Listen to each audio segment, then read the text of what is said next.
"This isn't science" or "this is bad science" might be a reaction to a new idea. It's good to realize that many scientific ideas start as a speculation while taking a shower or while not doing science in another way. When does it become science? We shouldn't confuse two situations. The idea may or may not be recognized as a legitimate scientific idea. If it is recognized as a legitimate idea, but is not yet disproved, we do the usual constructing and experimenting and try to prove a more and more refined idea wrong. In failing to do so, over time, the idea may become mainstream. If the idea doesn't fit in, there are 4 more situations. So in total there are 5 different situations. 1. There is your idea versus the field of people with an interest. 2. There is trying to disprove the idea versus not trying. If you are not trying to make the idea work, it is not science, regardless of what the field of other people is doing. If you are trying and the rest is not, it is ignored science. If everyone is trying, it is good science. I'm not worried about 4 of the 5 categories. The scientific method will be sufficient to deal with these categories. I'm worried about the 5th category, where the idea is not mainstream, the idea is put forward, and the idea is ignored. The scientific method is now joined by a sociological method. The idea is judged as witchcraft, so to speak. There are reasons for the 5th category to exist.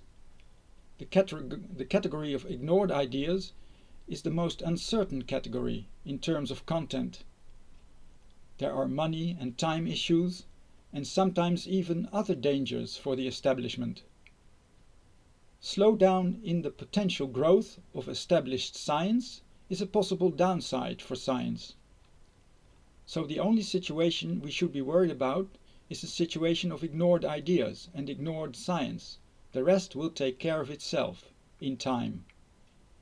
How can we recognize this situation? Here are some indicators. Questions are not asked or answered. There is no time. Doors are not opened. People are ignored. Communication is one way only. Meetings don't happen. People instead of content are discussed. People disappear or are thrown in jail.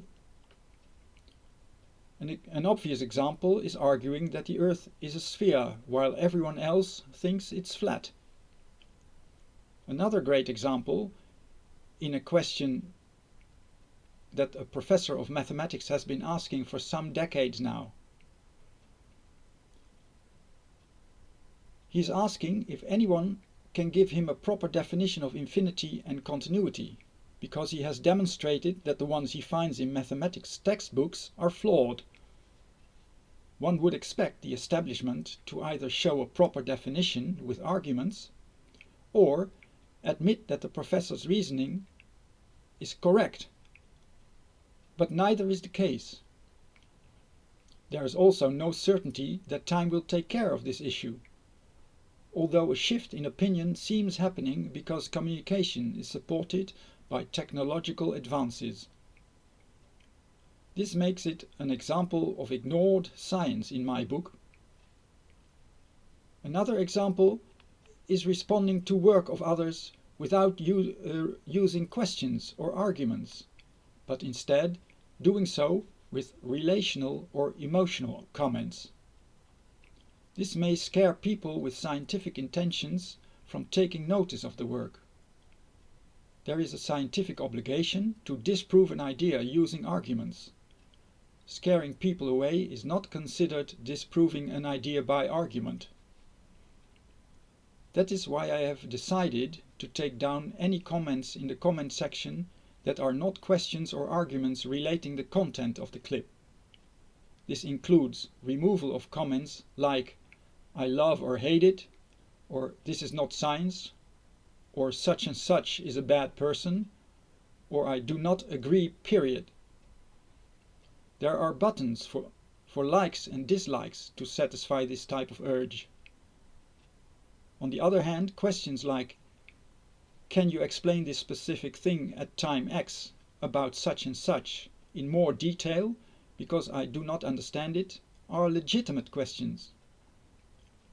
You are wrong because such and such is the case, and encouragements and new ideas because of arguments are also welcome. I applaud your scientific behavior, while at the same time thinking that I'm trying to do science.